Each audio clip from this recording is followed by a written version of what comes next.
Hi friends, അപ്പോൾ ഇന്ന് നമ്മൾ ഡിസ്കസ് ചെയ്യാൻ പോകുന്നത് ഭൂമിശാസ്ത്രവും അടിസ്ഥാന തത്വങ്ങളും പാർട്ട് 2 ആണ്. ഓക്കെ, പാർട്ട് 1 കാണാത്തവർ അത് പോയി കണ്ടിട്ട് ഇത് കാണാവുള്ളൂ. അതിൻ്റെ ബാക്കിയായിട്ടാണ് ഞാൻ ഈ ക്ലാസ് എടുക്കുന്നത്. അപ്പോൾ നമുക്ക് എന്തൊക്കെയാണെന്ന് നോക്കാം.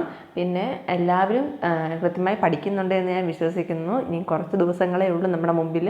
ആ കുറച്ച് ദിവസങ്ങൾ നമുക്കൊന്ന് കഷ്ടപ്പെട്ട് കഴിഞ്ഞാൽ നമുക്ക് കിട്ടുന്ന ഫലം വലിയ ഒരു ഇതായിരിക്കും. ഓക്കെ, അപ്പോൾ എല്ലാവരും കൃത്യമായിട്ട് പഠിക്കുക. വീഡിയോ ഇഷ്ടമായാൽ സബ്സ്ക്രൈബ് ചെയ്യാനും ലൈക്ക് ചെയ്യാനും ഷെയർ ചെയ്യാനും മറക്കരുത്. ഓക്കെ, സമയം കളയുന്നില്ല, നമുക്ക് ക്ലാസ്സിലേക്ക് കിടക്കാം. അപ്പോൾ ആദ്യത്തെ ക്ലാസ്സിൽ എന്തൊക്കെയായിരുന്നു നമ്മൾ നോക്കിയിട്ടുണ്ടായിരുന്നത് ആർക്കെങ്കിലും ഓർമ്മയുണ്ടോ? നമ്മുടെ ഭൂമിശാസ്ത്രം എന്താണെന്ന് പറഞ്ഞിട്ടുണ്ടായിരുന്നു. ജിയോഗ്രഫി എന്ന വാക്ക് എവിടെ നിന്നാണ് പിടിച്ച് ഗ്രീക്കിൽ നിന്നാന്ന് പറഞ്ഞു. പിന്നെ ഇറാത്തോസ്തെനീസ് എന്ന ശാസ്ത്രജ്ഞൻ എന്തൊക്കെ കണ്ടുപിടിച്ചു, അയാളെക്കുറിച്ചാണ് പറഞ്ഞിട്ടുണ്ടായിരുന്നു, നമ്മൾ ഡിസ്കസ് ചെയ്തിട്ടുണ്ടായിരുന്നു. പിന്നെ ടോളമി എന്ന ശാസ്ത്രജ്ഞനെ കുറിച്ച് ഡിസ്കസ് ചെയ്തിട്ടുണ്ടായിരുന്നു. പിന്നെ നമ്മൾ പറഞ്ഞിട്ടുണ്ടായിരുന്നേ പിന്നെ ഭൗമകേന്ദ്രവാദം എന്ന വാദത്തെക്കുറിച്ചും അത് തെറ്റാണ് തെളിയിക്കപ്പെട്ടത് അങ്ങനെ അതിനെക്കുറിച്ചൊക്കെ നമ്മൾ ഡിസ്കസ് ചെയ്തിട്ടുണ്ടായിരുന്നു.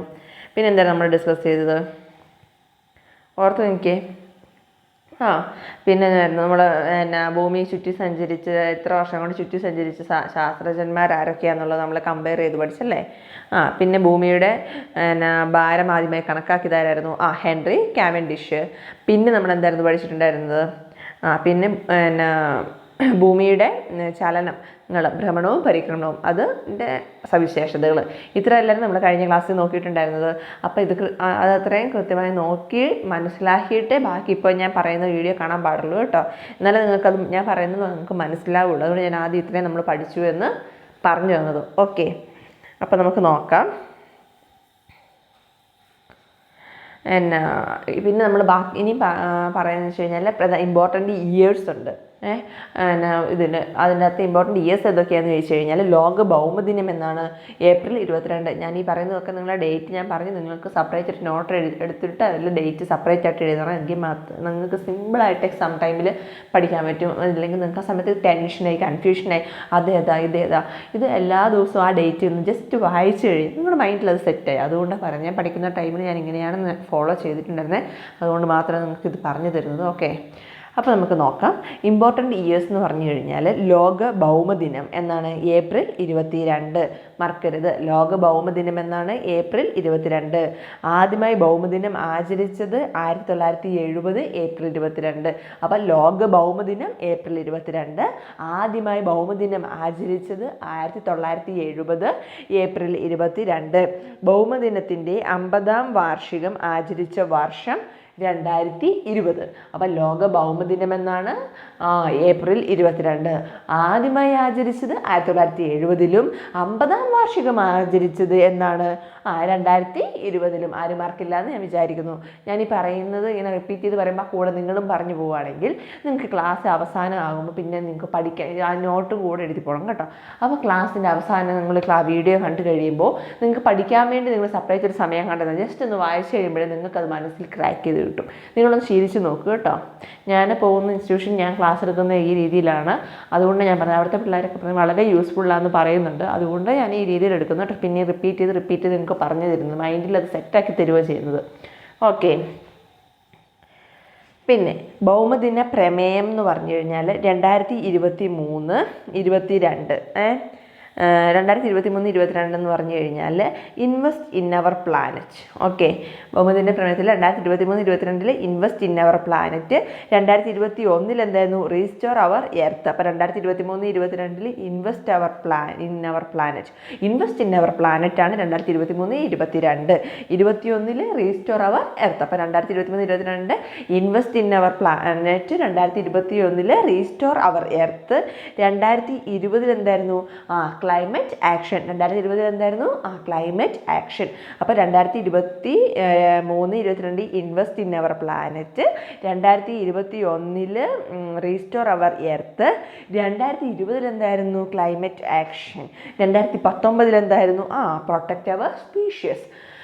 2019 protect our species. Okay, 2019 protect our species. അപ്പോൾ ഭൗമദിന പ്രമേയത്തിൽ 2023-22 എന്ന് പറഞ്ഞാൽ invest in our planet, 2021 restore our earth, 2020 climate action, 2019 എന്തായിരുന്നു പ്രൊട്ടക്റ്റ് അവർ സ്പീഷ്യസ്. ആരും മറക്കില്ല എന്ന് വിചാരിക്കുന്നു.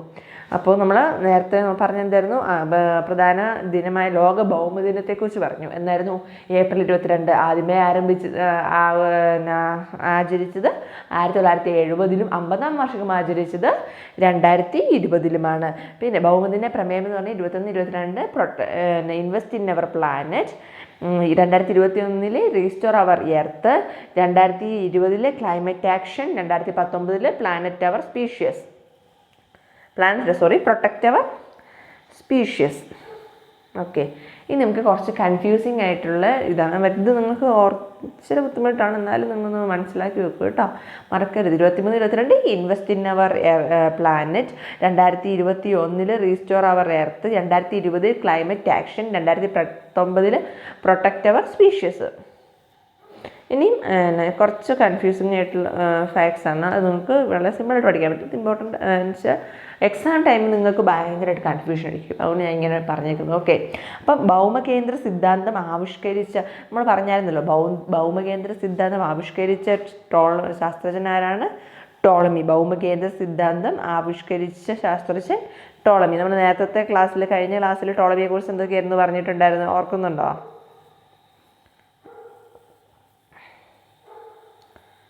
കഴിഞ്ഞ ക്ലാസ്സിൽ ടോളമിയെക്കുറിച്ച് നമ്മൾ കുറച്ച് കാര്യങ്ങൾ പറഞ്ഞിട്ടുണ്ടായിരുന്നല്ലോ. എന്നായിരുന്നു? ഭൂമിശാസ്ത്രത്തിൻ്റെ പിതാവ്. അതുപോലെ ഭൗമകേന്ദ്രം ആവിഷ്കരിച്ചത് ടോളമിയാണ്. പിന്നെ ഭൂമിശാസ്ത്രത്തിൻ്റെ പിതാവ് ടോളമിയാണ്. ഗ്രീക്ക് വാനനിരീക്ഷകൻ ടോളമിയാണ്. ടോളമിയുടെ പ്രശസ്തമായ പുസ്തകം എന്തായിരുന്നു? ജിയോഗ്രഫി അൽമഞ്ചസ്റ്റ്. ഇതായിരുന്നു നമ്മൾ കഴിഞ്ഞ ക്ലാസ്സിൽ ടോളമിയെക്കുറിച്ച് പറഞ്ഞിട്ടുണ്ടായിരുന്നത് അല്ലേ? ഓക്കെ, അപ്പോൾ ഇവിടെ പറയുന്നത് എന്തായിരുന്നു? ടോളമിയെ കുറിച്ച് ഇപ്പോൾ പറഞ്ഞത് എന്താണ്? ഭൗമകേന്ദ്ര സിദ്ധാന്തം ആവിഷ്കരിച്ച ശാസ്ത്രജ്ഞൻ ആരാണ്? ടോളമി. സൗരകേന്ദ്ര സിദ്ധാന്തം ആവിഷ്കരിച്ച ശാസ്ത്രജ്ഞൻ കോപ്പർനിക്കസ്. അപ്പോൾ ഭൗമകേന്ദ്ര സിദ്ധാന്തം ആവിഷ്കരിച്ചത് ടോളമിയും സൗരകേന്ദ്ര സിദ്ധാന്തം ആവിഷ്കരിച്ചത് ആരാണ്? കോപ്പർനിക്കസ്. അപ്പോൾ ഭൗമകേന്ദ്ര സിദ്ധാന്തം ആവിഷ്കരിച്ചത് ടോളമി, പിന്നെ സൗരകേന്ദ്ര സിദ്ധാന്തം ആവിഷ്കരിച്ചത് ശാസ്ത്രജ്ഞൻ കോപ്പർനിക്കസ്. മറന്നുപോയത്. അപ്പോൾ ഭൗമവും സൗരവും മറക്കരുത്. ഭൗമകേന്ദ്രം ടോളമി, സൗരകേന്ദ്രം കോപ്പർനിക്കസ്. പിന്നെ ഭൂമിക്ക് ഏറ്റവും കൂടുതൽ ഭ്രമണവേഗതയുള്ളത് എവിടെയാണ്? ഭൂമധ്യരേഖയിൽ. ഭൂമിക്ക് ഏറ്റവും കൂടുതൽ ഭ്രമണരേഖയുള്ളത് എവിടെയാണ്? ഭൂമധ്യരേഖയിൽ. അപ്പോൾ ഭൗമകേന്ദ്ര സിദ്ധാന്തം ആവിഷ്കരിച്ച ശാസ്ത്രജ്ഞൻ ടോളമിയും സൗരകേന്ദ്ര സിദ്ധാന്തം ആവിഷ്കരിച്ച ശാസ്ത്രജ്ഞൻ കോപ്പർനിക്കസും. ഭൂമിക്ക് ഏറ്റവും കൂടുതൽ ഭ്രമണവേഗതയുള്ളത് എവിടെയാണ്? ഭൂമധ്യരേഖയിൽ. ഭൂമിക്ക് ഏറ്റവും കുറവ് ഭ്രമണവേഗതയുള്ളത് ധ്രുവങ്ങളിൽ. അപ്പോൾ ഭൂമിക്ക് ഏറ്റവും കൂടുതൽ ഭ്രമണവേഗതയുള്ളത് ഭൂമധ്യരേഖയിലും ഭൂമിക്ക് ഏറ്റവും കുറവ് ഭ്രമണവേഗതയുള്ളത് ധ്രുവങ്ങളിൽ 0. ഓക്കെ, ധ്രുവങ്ങളിൽ 0. മാർക്കത് കൺഫ്യൂസിങ് ഫാക്ട്സ് ആട്ടോ. അപ്പോൾ എന്തൊക്കെ നമ്മൾ രണ്ടെണ്ണം ഞാൻ പറഞ്ഞു തന്നത്. ഭൗമകേന്ദ്ര സിദ്ധാന്തം ആവിഷ്കരിച്ചത് ആരാണ്? ടോളമിയും. സൗരകേന്ദ്ര സിദ്ധാന്തം ആവിഷ്കരിച്ച ശാസ്ത്രജ്ഞൻ കോപ്പർനിക്കസും. ഭൂമിക്ക് ഏറ്റവും കൂടുതൽ ഭ്രമണവേഗതയുള്ളത് ഭൂമധ്യരേഖയിലും കുറവ് ഭ്രമണവേഗതയുള്ളത് ധ്രുവങ്ങളിൽ 0. ഓക്കെ, പിന്നെ ഭൂമിക്ക് കൃത്യമായ ഗോളത്തിൻ്റെ ആകൃതിയില്ലെന്ന് കണ്ടെത്തിയ ശാസ്ത്രജ്ഞൻ സർ ഐസക് ന്യൂട്ടൻ. ഭൂമിക്ക് കൃത്യമായ ഗോളത്തിൻ്റെ ആകൃതിയില്ലെന്ന് കണ്ടെത്തിയ ശാസ്ത്രജ്ഞൻ ആരാണ്? Sir Isaac Newton. Sir Isaac Newton ഭൂമിയുടെ ആകൃതി വിശദീകരിച്ചത് എങ്ങനെയാണ്? അപ്പം ഭൂമിക്ക് കൃത്യമായ ഒരു ഗോളാകൃതി ഇല്ലെന്ന് കണ്ടുപിടിച്ചതാരാണ്? Sir Isaac Newton. Sir Isaac Newton ഭൂമിയുടെ ഗോളാകൃതിയെ വിശദീകരിച്ചത് എങ്ങനെയാണെന്ന് വെച്ച് കഴിഞ്ഞാൽ, ധ്രുവപ്രദേശങ്ങൾ അല്പം പരന്നതും മധ്യഭാഗം ചെറുതായി. ധ്രുവപ്രദേശങ്ങൾ അല്പം പരന്നതും മധ്യഭാഗം ചെറുതായി വീർത്തതുമായ ഗോളാകൃതിയാണ് അറിയപ്പെടുന്നത്, വിശദീകരിച്ചത്. ഓക്കെ, അപ്പോൾ സർ ഐസക് ന്യൂട്ടനാണ് എന്ത് പറഞ്ഞത്? ഭൂമിക്ക് ഒരു ഗോളാകൃതി ഇല്ലെന്ന് കണ്ടെത്തിയ ശാസ്ത്രജ്ഞൻ ആരാന്ന് വെച്ചാൽ സർ ഐസക് ന്യൂട്ടനാണ്. അപ്പോൾ സർ ഐസക് ന്യൂട്ടൻ ഗോളാകൃതിയെക്കുറിച്ച് എന്താണ് വിശദീകരിച്ചത്? ധ്രുവപ്രദേശങ്ങൾ അല്പം പരന്നതും മധ്യഭാഗങ്ങളിൽ എങ്ങനെയാണ്? അല്പം ചെറുതായി വീർത്തതുമായ മധ്യഭാഗങ്ങളിൽ അല്പം ചെറുത് വീർത്തതുമായ ഗോളാകൃതി എന്നാണ് അയാൾ പറഞ്ഞത്. ഓക്കെ, എന്തിനെ? നമ്മുടെ ഭൂമിയെക്കുറിച്ച് സർ ഐസക് ന്യൂട്ടൺ പറയുന്നത്. പിന്നെ ഈ ധ്രുവപ്രദേശങ്ങൾ അല്പം പരന്നതും മധ്യഭാഗം അല്പം ചെറുതും വൃത്തമായ ഗോളാകൃതി അറിയപ്പെടുന്ന വേറൊരു പേരുണ്ട്. എന്താണെന്നറിയാമോ? ജിയോയിഡ് എന്ന് പറയും. ഓക്കെ, അപ്പം ഐസക് ന്യൂട്ടൺ പറയുന്നു, ഇവിടെ നമ്മൾ പറഞ്ഞതൊക്കെയാണ്. ഐസക് ന്യൂട്ടൺ പറയുന്നു നമ്മുടെ ഭൂമിക്ക് കൃത്യമായ ഗോളാകൃതി അല്ല എന്നത്. എന്നിട്ട് അയാൾ ഭൂമിയെക്കുറിച്ച് എന്താണ് പറയുന്നത്? ഇത് നമ്മുടെ ഭൂമിക്ക് മധ്യഭാഗം അല്പം പരന്നതും എന്തായിരുന്നു അത് മാറി എപ്പോഴും പോകും. ധ്രുവപ്രദേശങ്ങൾ അല്പം പരന്നതും മധ്യഭാഗം എങ്ങനെയാണ്? അല്പം വീർത്തതുമായ ഒരു ഗോളാകൃതിയാണ്. ഇതിന് നമ്മൾ പറയുന്ന പേരെന്താണ്? ഇയാൾ പറഞ്ഞ ഈ ഐസക് ന്യൂട്ടൺ പറഞ്ഞ ഈ വിശദീകരണത്തിൽ നമ്മൾ പറയുന്ന പേരെന്താണ്? ജിയോയിഡ് എന്ന് പറയും. ജിയോയിഡ് എന്ന പദത്തിൻ്റെ അർത്ഥം ഭൂമിയുടെ ആകൃതിയെക്കുറിച്ചല്ലേ ഐസക് ന്യൂട്ടൺ വിശദീകരിക്കുന്നത്. ഓക്കെ, അപ്പം ഭൂമിയുടെ ആകൃതി ഗോളാകൃതി അല്ലെന്ന് പറയുന്നത് ആരാണ്? Isaac Newton. എന്നിട്ട് അയാൾ എന്താണ് അതിനെക്കുറിച്ച് വിശദീകരിക്കുന്നത്? ഭൂമിക്ക് ഗോളാകൃതി അല്ല, ഭൂമിയുടെ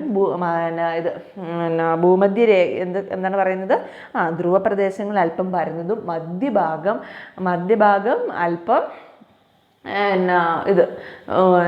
എങ്ങനെയാണ് വീർത്തത് എന്ന് വെച്ച് കഴിഞ്ഞാൽ, നിങ്ങൾ വെള്ളയപ്പം ഓർത്താൽ മതി. ഒരു എക്സാമ്പിൾ ഓർത്തിരിക്കാൻ ഞാൻ പറയാം.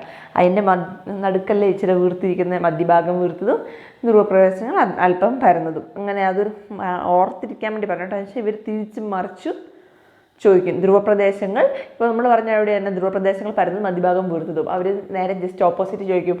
ധ്രുവപ്രദേശം വീർത്തതും മധ്യഭാഗം പരന്നതും. എന്നിട്ട് ഇത് രണ്ടും തന്നിട്ട് ഏതാ ശരിയെന്ന് ചോദിക്കും. അതുകൊണ്ട് ഞാൻ പറയുന്നത് സ്റ്റേറ്റ്മെൻറ്റ് ലെവൽ ക്വസ്റ്റ്യൻ ആണ് കൂടുതലും ഇപ്പോൾ കാണപ്പെടുന്നത് നമ്മൾ. അപ്പോൾ അതനുസരിച്ച് തന്നെ നമ്മൾ പഠിക്കണം മനസ്സിലാക്കിയിട്ട്. ഓക്കെ, അപ്പോൾ ഐസക് ന്യൂട്ടൺ പറഞ്ഞു ധ്രുവപ്രദേശങ്ങൾ അല്പം പരന്നതും മധ്യഭാഗം ചെറുതായി വീർത്തതുമായ ഗോളാകൃതിയാണ് ഭൂമിക്കുള്ളത്. അതിനെ അറിയപ്പെടുന്നത് എങ്ങനെയാണ്? നമ്മളിപ്പോൾ ജിയോയിഡ് എന്ന് പറയും. ജിയോയിഡ് എന്ന പദത്തിൻ്റെ അർത്ഥം എന്താണ്? ഭൂമിയുടെ ആകൃതി. ഭൂമിയുടെ ജിയോയിഡ് ആകൃതിക്ക് കാരണം എന്താണെന്നറിയാവോ? ഭൂഭ്രമണ ബലമായുള്ള അഭികേന്ദ്ര ബലം. ഭൂഭ്രമണ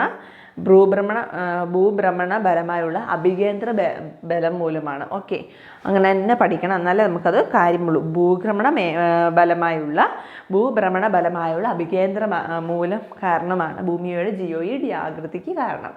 ഓക്കെ, അഭികേന്ദ്ര ബലം. ഓക്കെ, മറക്കരുത് കേട്ടോ ആ വേർഡ്. അഭികേന്ദ്ര ബലം കാരണം ഭൂഭ്രമണ ബലമായുള്ള അഭികേന്ദ്ര ബലം കാരണമാണ്. എന്തിന് കാരണം? ജിയോയിഡ് ആകൃതിക്ക് ഭൂമിക്ക് കാരണം.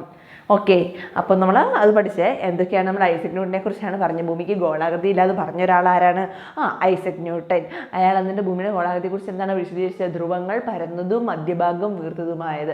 അതിന് നമ്മളൊരു പേര് പറയുമല്ലോ, എന്താണ്? ജിയോയിഡ്. ജിയോയിഡ് എന്ന പദത്തിൻ്റെ അർത്ഥം എന്താണ്? ഭൂമിയുടെ ആകൃതി. ഈ ഭൂമിയുടെ ആകൃതി ഇങ്ങനെ ജിയോയിഡ് ആകാൻ കാരണം എന്താണ്? ഭൂഭ്രമണ ബലമായുള്ള അഭികേന്ദ്ര ബലം. മറക്കരുത്, ഭൂഭ്രമണ ബലമായുള്ള അഭികേന്ദ്ര ബലം മൂലം. ഓക്കെ, മനസ്സിലായെന്ന് വിചാരിക്കുന്നു. അപ്പോൾ നമ്മൾ ഇത്ര നേരം എന്തൊക്കെയായിരുന്നു പറഞ്ഞത്?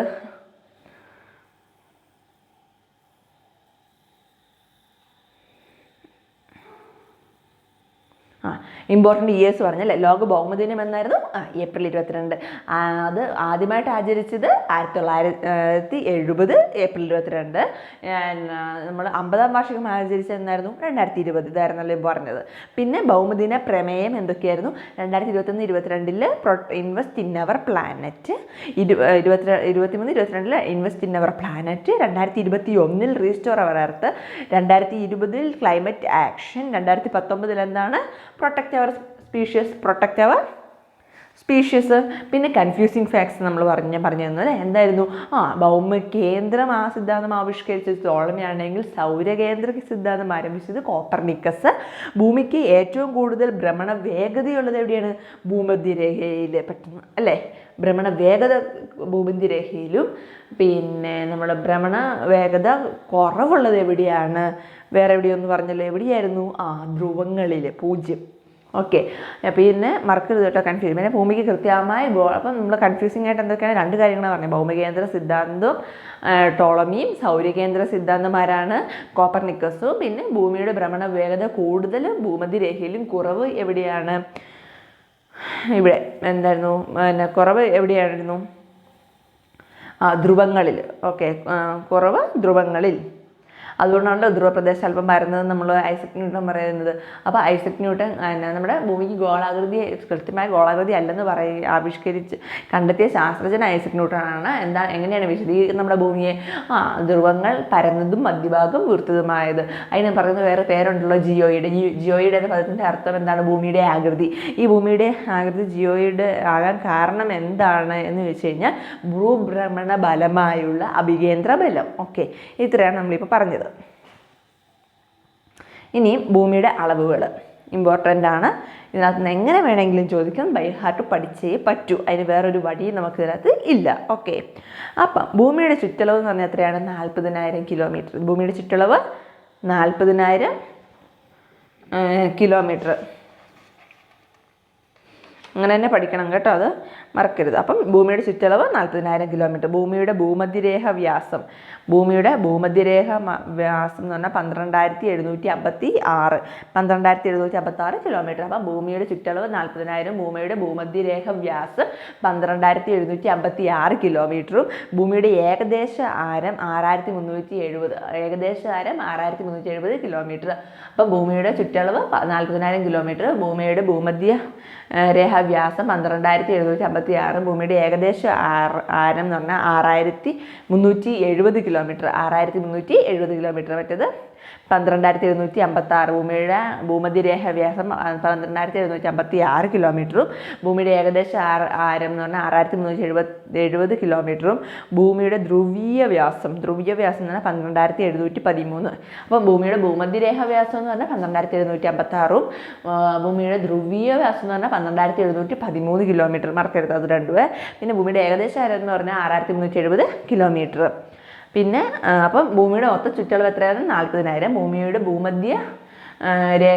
ഭൂമധ്യരേഖ വ്യാസം എന്ന് പറഞ്ഞാൽ 12,756 കിലോമീറ്ററും, ഭൂമിയുടെ ധ്രുവീയ വ്യാസം എന്ന് പറഞ്ഞാൽ 12,317, ഭൂമിയുടെ ഏകദേശ ആരം എന്ന് പറഞ്ഞാൽ 6,370 കിലോമീറ്ററും. പിന്നെ ആർട്ടിക് ധ്രുവത്തിൽ നിന്നും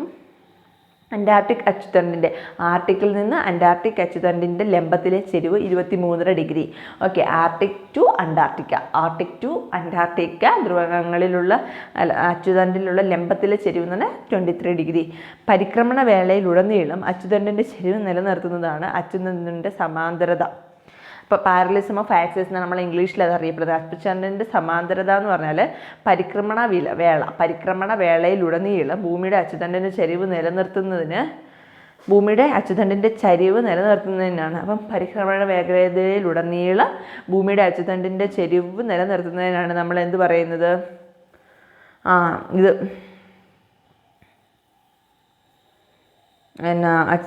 നിലനിർത്തുന്ന പോകുന്നതിനാണ് നമ്മൾ സാമ്പിൾ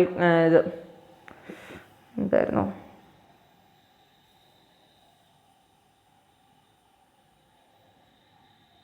എന്തോ ഒരു മിസ്റ്റേക്ക് വന്നല്ലോ ഇപ്പോൾ.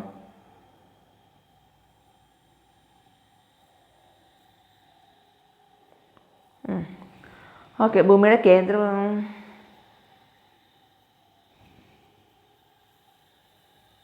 അതിൻ്റെ ഇടയ്ക്ക് ഞാനൊരു ഇത് പറയാതിരുന്നു കേട്ടോ. ഓക്കെ, ഞാൻ പറയാം, ഇത് കഴിയട്ടെ. അപ്പം പരിക്രമണ വേളയിലുടനീളം ഭൂമിയുടെ അച്ചുതണ്ടിൻ്റെ ചരിവ് നിലനിർത്തുന്നതിനാണ് അച്ചുതണ്ടിൻ്റെ സമാന്തരത അല്ലെങ്കിൽ പാരലിസം ഓഫ് ആക്സിസ് എന്ന് പറയുന്നത്. എന്ന് പറഞ്ഞു കഴിഞ്ഞാൽ എന്താണെന്ന് മനസ്സിലായോ? ഈ നമ്മൾ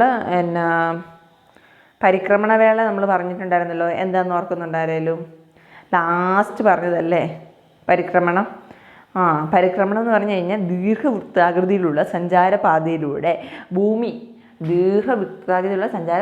ഭൂമി സൂര്യനെ വലയം ചെയ്ത് വെക്കുന്നതാണ് പരിക്രമണം. ഓക്കെ, അതാണ് പരിക്രമണം. അപ്പം ഇവിടെ പറയുന്നത് എന്താണ്? പരിക്രമണ വേളയിലുടനീളം ഭൂമിയുടെ അച്ചുതണ്ട് ശരിയാണ് നിലനിർത്തുന്നതാണ് പാരലിസം ഓഫ് ആക്സിസ് എന്ന് പറയുന്നത്. ഓക്കെ, മറന്നു പോകരുത്. അപ്പം നമ്മളിവിടെ പറഞ്ഞല്ലോ എന്തൊക്കെയായിരുന്നു? ഭൂമിയുടെ ചുറ്റളവ് എന്ന് പറഞ്ഞാൽ 40,000 കിലോമീറ്റർ, ഭൂമിയുടെ ഏകദേശ ഭൂമധ്യരേഖ വ്യാസം എന്ന് പറഞ്ഞാൽ 12,256, ധ്രുവീയ വ്യാസം എന്ന് പറഞ്ഞാൽ ഭൂമിയുടെ എത്രയായിരുന്നു? ധ്രുവീയ വ്യാസം 12,317. അത് രണ്ടും ഓർക്കണേ. 756 713 12,752, 12,713, പിന്നെ 6,370 കിലോമീറ്ററാണ് ഭൂമിയുടെ ഏകദേശ വ്യായം. പിന്നെ ആർട്ടിക് ടു അന്റാർട്ടിക്ക ധ്രുവത്തിൽ ഏകദേശം 2000 കിലോമീറ്റർ. ഓക്കെ, അപ്പോൾ അത് മറക്കരുത്. അപ്പോൾ നമ്മളിവിടെ എന്തൊക്കെയായിരുന്നു പറഞ്ഞത്? ഭൂമിയുടെ അളവ് എന്ന് പറഞ്ഞു കഴിഞ്ഞാൽ 40,000 കിലോമീറ്റർ, പിന്നെ 40,000 കിലോമീറ്റർ. ഭൂമിയുടെ ഭൂമധ്യരേഖ വ്യാസം എന്ന് പറഞ്ഞാൽ 12,756, ധ്രുവീയ വ്യാസം എന്ന് പറഞ്ഞാൽ 12,713, ഏകദേശം ആരം എന്ന് പറഞ്ഞാൽ 6,370. ആർട്ടിക് ടു അന്റാർട്ടിക്ക ആണെങ്കിൽ ഏകദേശം എത്ര വരും? ധ്രുവത്തിലേക്കുള്ള ദൂരം എന്ന് പറയുന്നത് 2000 വരും ഏകദേശം. പിന്നെ ഭൂമിയുടെ കേന്ദ്രഭാഗത്ത് കൂടി കടന്നു പോകുന്ന സാങ്കല്പിക ദണ്ഡാണ് അച്ചുതണ്ട്. അപ്പോൾ ഭൂമിയുടെ കേന്ദ്രഭാഗത്തുകൂടി കടന്നു പോകുന്ന സാങ്കല്പിക ദണ്ഡ് ഏതാണ്? അച്ചുതണ്ടിനെ അടിസ്ഥാനമാക്കിയാണ് ഭൂമി സ്വയം കറങ്ങുന്നത്. ഭൂമി സ്വയം കറങ്ങുന്നത് എന്തിനെ അടിസ്ഥാനമാക്കിയാണ്? അച്ചുതണ്ടിനെ. മറക്കരുത് കേട്ടോ, ഇങ്ങനെയൊക്കെ തന്നെ ചോദിക്കും. അതുകൊണ്ട് ഞാൻ ഓരോ സെൻറ്റൻസ് നിങ്ങൾ അതുപോലെ തന്നെ പഠിച്ചത്. അപ്പം ഭൂമിയുടെ കേന്ദ്രഭാഗത്തൂടെ കടന്നു പോകുന്ന അച്ചുതണ്ട് സാങ്കല്പിക ദണ്ഡ് ഏതാണ്? അച്ചുതണ്ട്. അച്ചുതണ്ടിനെ അടിസ്ഥാനമാക്കിയാണ് ഭൂമി സ്വയം കറങ്ങുന്നത്. ഭൂമിയുടെ അച്ചുതണ്ടിൻ്റെ പരിക്രമണ തലത്തിലെ ചെരിവ് എത്രയാണ്? പരിക്രമണ തലത്തിലെ ചെരിവ് 66 ഡിഗ്രി. ഭൂമിയുടെ അച്ചുതണ്ടിൻ്റെ പരിക്രമണ തലത്തിലെ ചെരിവ് 66 ഡിഗ്രി. ഭൂമിയുടെ അച്ചുതണ്ടിൻ്റെ ലംബ തലത്തിലെ ചെരിവ് 23. അപ്പം പരിക്രമണ തലത്തിൽ 66-യും ലംബ തലത്തിൽ 23-യും. അപ്പം ഭൂമിയുടെ അച്ചുതണ്ടിൻ്റെ പരിക്രമണ തലത്തിലെ ചെരിവ് 66-ഉം ലംബ തലത്തിൽ 23. ഇത് ഇങ്ങനെ തന്നെ കമ്പയർ ചെയ്ത് പഠിക്കണം കേട്ടോ. അപ്പം ഭൂമിയുടെ മധ്യഭാഗത്ത് കടന്നു പോകുന്ന ദണ്ഡാണ് എന്ത്? അച്ചുതണ്ട്. ഭൂമി സ്വയം കറങ്ങാൻ കാരണം ഈ അച്ചുതണ്ടിനെ അടിസ്ഥാനമാക്കിയാണ്. അപ്പം ഭൂമിയുടെ പരിക്രമണ തലത്തിലെ ചെരിവ് എന്ന് പറഞ്ഞാൽ 66-യും ലംബ തലത്തിലെ ചെരിവ് എന്ന് പറഞ്ഞു കഴിഞ്ഞാൽ 23 ഡിഗ്രിയുമാണ്. പിന്നെ പരിക്രമണ വേളയിലുടനീളം ഭൂമിയുടെ അച്ചുതണ്ടിൻ്റെ ചെരിവ് നിലനിർത്തുന്നതാണ് അച്ചുതണ്ടിൻ്റെ സമാന്തരത. അത് നമ്മളിപ്പോൾ പറഞ്ഞല്ലോ. പിന്നെ അത് പാരലൽ ഓഫ് ആക്സിസ് ആണ് നമ്മൾ ഇംഗ്ലീഷിൽ അറിയപ്പെടുന്നത്. പിന്നെ ഗ്ലോബിൽ നെടുകെ കാണുന്ന രേഖാംശ വരകൾ, ഗ്ലോബിൻ്റെ നെടുകെ കാണുന്ന വരകൾ രേഖാംശ രേഖകൾ എന്ന് പറയും. പിന്നെ നമ്മൾ നേരെ താഴെ കാണൂല്ലേ, കുറുകെ കാണുന്ന വരകളില്ല ഗ്ലോബിൽ, അത് നമ്മൾ എന്ത് പറയും? അക്ഷാംശം. അപ്പം നെടുകെ കാണുന്ന രേഖ രേഖാംശ രേഖയും താഴോട്ട് ഇങ്ങനെ കാണുന്നത് എന്താണ്? അക്ഷാംശ രേഖകളെന്നും പറയും. ഓക്കെ, അപ്പോൾ ഇത്രയും നിങ്ങൾക്ക് പഠിച്ച് ഞാൻ വിചാരിക്കുന്നു. ഒന്നുകൂടെ നമുക്ക് നോക്കാം ഇന്ന് പഠിച്ചത് എന്തൊക്കെയാണെന്നുള്ളത്. നമ്മൾ ഇമ്പോർട്ടൻറ്റ് ഇയേഴ്സ് പറഞ്ഞാൽ അതിനകത്ത് ലോക ഭൗമദിനം എന്നാണ് ഏപ്രിൽ 22. ആരംഭിച്ചത് ആദ്യമായി ആചരിച്ചത് എന്നാണ് 1970 ഏപ്രിൽ 22. 50-ാം വാർഷികം ആചരിച്ചത് 2020. ഓക്കെ, 50-ാം വാർഷികം 2020. പിന്നെ ഭൗമദിന പ്രമേയം പറഞ്ഞു 2021-22 എന്താണ്? Invest in our planet. 2021 protect restore our earth. 2020 climate action. 2019 എന്താണ്? Protect our species. പിന്നെ നമ്മൾ പറഞ്ഞു ഭൗമകേന്ദ്ര സിദ്ധാന്തം ടോളമിയും, സൗരകേന്ദ്രമാരാണ് കോപ്പർനിക്കസും. പിന്നെ അതുപോലെ കൺഫ്യൂസ് വരുന്നത് നമുക്ക് ഭൂമിക്ക് ഏറ്റവും വേഗത ഭൂമിക്ക് ഏറ്റവും കൂടുതൽ ഭ്രമണവേഗതയുള്ളത് ഭൂമധ്യരേഖയിലും ഭ്രമണവേഗത കുറവുള്ളത് എവിടെയാണ്? ധ്രുവങ്ങളിൽ 0. പിന്നെ ഭൂമിക്ക് കൃത്യമായ ഗോളാകൃതി ഇല്ലെന്ന് കണ്ടെത്തിയത് ആരാണ്? Isaac Newton. ഐസക് ന്യൂട്ടൺ ഭൂമിയെക്കുറിച്ച് എന്താണ് പറയുന്നത്? ഗോളാകൃതിയെക്കുറിച്ച് എന്താണ് പറയുന്നത്? ധ്രുവപ്രദേശങ്ങൾ പറയുന്നതും മധ്യഭാഗദേശം അല്പം ചെറുതായി വീർത്തതുമായതാണ്. അതിന് നമ്മളൊരു പേര് ജിയോയിഡ്. ജിയോയിഡ് എന്ന പദത്തിൻ്റെ അർത്ഥം എന്താണ്? ജിയോയിഡ് എന്ന പദത്തിൻ്റെ അർത്ഥം എന്താണ്? ഭൂമിയുടെ ആകൃതി. ഭൂമിയുടെ ജിയോയിഡ് ആകൃതിക്ക് കാരണം എന്താണ്? ഭൂഭ്രമണ ബലമായുള്ള അഭികേന്ദ്ര ബലം അല്ലേ. പിന്നെ നമ്മൾ പറഞ്ഞത് തന്നെ ഭൂമിയുടെ അളവുകൾ പറയുന്നത് എത്രയാണ്? ഭൂമിയുടെ ഏകദേശം ചുറ്റളവ് 40,000 കിലോമീറ്റർ. ഭൂമിയുടെ പിന്നെ നമ്മളെന്ത് പറഞ്ഞു? വേറെ ഒരു കാര്യം പറഞ്ഞല്ലോ, 2 ഇത് വരും. ഏതൊക്കെയാണ്? ഭൂമിയുടെ ഭൂമധ്യരേഖയിലുള്ള വ്യാസം എന്ന് പറഞ്ഞാൽ 12,756 കിലോമീറ്ററും ഭൂമിയുടെ പിന്നെ ധ്രുവീയ വ്യാസം എന്ന് പറഞ്ഞാൽ 12,713 കിലോമീറ്ററും ഏകദേശം ആരം എന്ന് പറയുന്നത് 6,370 കിലോമീറ്റർ. പിന്നെ ആർട്ടിക് ടു അന്റാർട്ടിക്ക എന്ന് പറയുന്നത് ഏകദേശം ദൂരം 2000 കിലോമീറ്റർ വരും. പിന്നെ നമ്മൾ പറയുന്നത് ഭൂമിയുടെ കേന്ദ്രഭാഗത്തൂടെ കടന്നു പോകുന്നതാണ് അച്ചുതണ്ട്. ഭൂമിയുടെ അച്ചുതണ്ടിനെ അടിസ്ഥാനമാക്കിയാണ് ഭൂമി സ്വയം കറങ്ങുന്നത്. പിന്നെ ഭൂമിയുടെ പരിക്രമണ തലത്തിലെ ചെരിവ് എന്ന് പറഞ്ഞാൽ 66-യും പിന്നെ ഭ്രമണ തലത്തിലെ ലംബത്തിലെ ചെരിവ് എന്ന് പറഞ്ഞാൽ 23 ഡിഗ്രിയുമാണ്. പിന്നെ പരിക്രമണ വേളയിലുടനീളം ഭൂമി അച്ചുതണ്ടിൻ്റെ ചെരിവ് നിലനിർത്തുന്നതാണ് അച്ചുതണ്ടിൻ്റെ സമാന്തരത. ഗ്ലോബിൻ്റെ നെടുകെയുള്ള രേഖകൾ എന്ന് പറഞ്ഞു കഴിഞ്ഞാൽ എന്താണ്? രേഖാംശ രേഖകളും കുറുകെയുള്ളത് അക്ഷാംശ രേഖകളുമാണ്. ഓക്കെ, അപ്പം ഇത്ര നിങ്ങൾക്ക് കൃത്യമായിട്ട് മനസ്സിലായെന്ന് ഞാൻ വിചാരിക്കുന്നു. വീഡിയോ ഇഷ്ടമായ ലൈക്ക് ചെയ്യാനും സബ്സ്ക്രൈബ് ചെയ്യാനും ഷെയർ ചെയ്യാനും മറക്കുക. നിങ്ങളുടെ സപ്പോർട്ട് ഉണ്ടെങ്കിൽ മാത്രമേ എനിക്ക് മുമ്പോട്ട് വീഡിയോകൾ ഇടാൻ സാധിക്കുകയുള്ളൂ. അപ്പോൾ മാക്സിമം സ്പീഡിൽ ഞാൻ നിങ്ങൾക്ക് പോർഷൻസ് എടുത്ത് തീർക്കാം. ഓക്കെ, അപ്പോൾ എല്ലാവരും കൂടെ ഉണ്ടാകുമെന്ന് വിശ്വസിക്കുന്നു. പിന്നെ എല്ലാവരും ഇത് കൃത്യമായി വായിച്ച് പഠിച്ച് നോട്ട് എഴുതി തന്നെ മുമ്പോട്ട് പോവുക. Okay, thank you.